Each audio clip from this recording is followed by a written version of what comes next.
When I stepped into creating Walking with Grief as a coloring book, I made some really intentional decisions. There aren't prompts in this, nor in this book are there reflections. There are spaces to journal and write in, but there aren't any guided prompts. Um, I think who I am, and I've said this a couple of times, that I think I, who I am really defers to the agency and autonomy of a person. And in that, I don't want to manipulate spaces.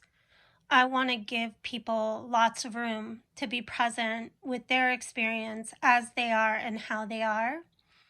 But feedback has come back to me, and I know that there are people who really look for the prompts and the reflection points, the intentions, and the affirmations. And so, in some of the new coloring books or journals or experiences that I'm creating, I am incorporating some. For some, I'll put in the front or the back of the journal, allowing the creator of you to decide where they belong. And in other spaces, I have, like with my Advent journal, I have within the text and the pages put the reflections and the prompts. But so for me, it is a journey of navigating that space, and truly the heart of that navigation is really wanting to honor you and your experience. I'm going to create some meditations around walking with grief. And for now, I just want to go over and just show a review of this coloring book. The first chapter is called Walking with Friends, and so this is one of the images in that space. I know when I was journeying through a really rough time, I can, in an instant, be back to the moments where friends held space for me, whether it was letting me cry or letting me be quiet. One of the most profound moments was when a friend of mine and I just entered into regular conversation amidst a situation and circumstance that was playing out in my life that was scary and hard and full of lots of grief. My friend just began to talk, just began to share about the day and errands. And I remember thanking her so much for that, because it normalized space amidst the situation and circumstances. And I think like that is a gift that really good friends can give when one is grieving. And so that was my experience with that walking with friends. This, my soul shouts, well, the images speak for themselves. And for those who have known grief and anguish, I don't know if you've sat in your car or wished that you could just find some space for yourself to let out a shout or scream. I used to teach a lot of kids yoga and movement, and my company is called Living Mongoliso, and Mongoliso is Zulu for you are an amazement. And in that space, I used to say to kids at the end of our practice, we're going to say 2 times in a regular voice, 1 time in whisper, 1 time quietly to ourselves, and then 1 time as loud as you want. We're going to shout, I am an amazement.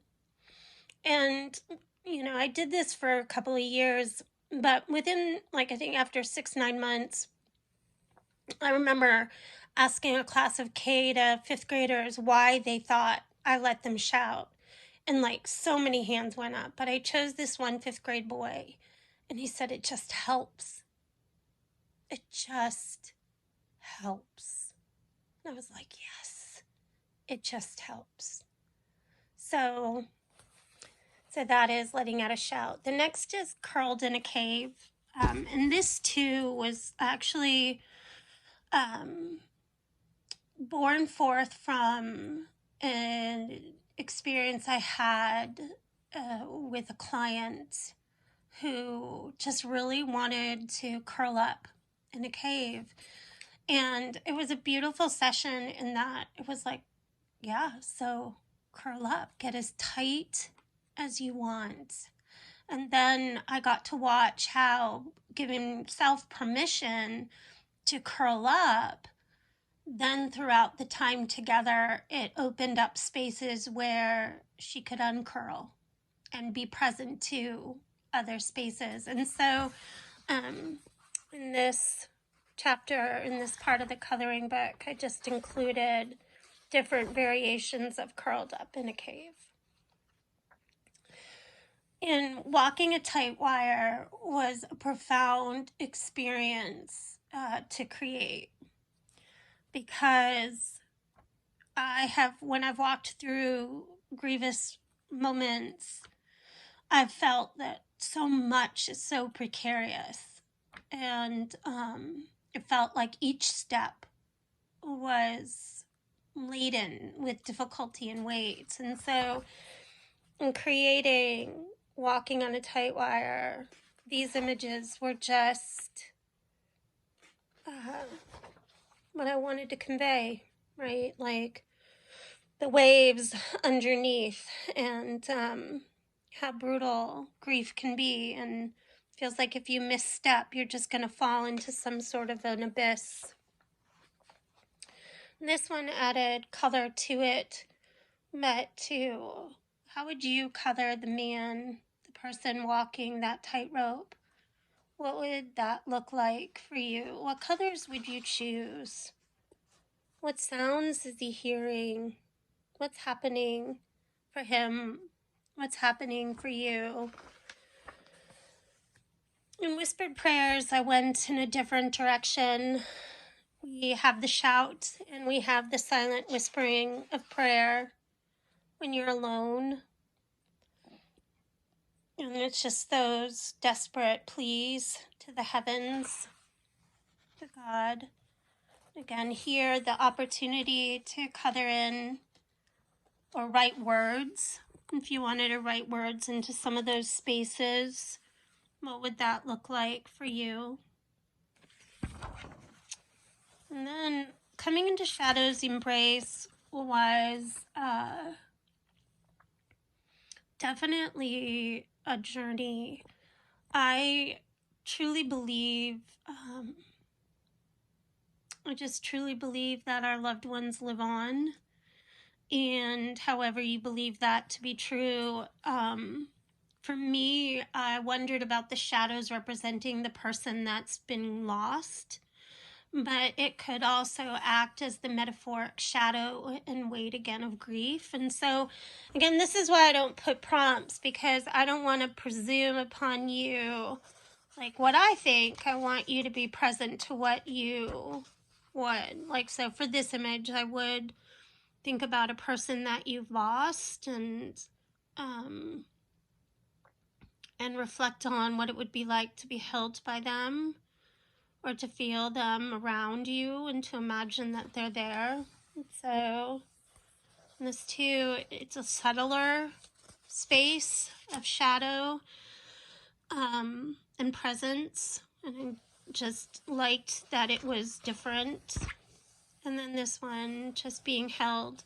Again, that can be the personification of grief itself, or it can be the imagination of being held by someone that you've lost. And then again, this space of this one, mixing it a little bit more, not having faces. I think it's some of the pictures that I've been creating I really like when the face is blank or there's just lines.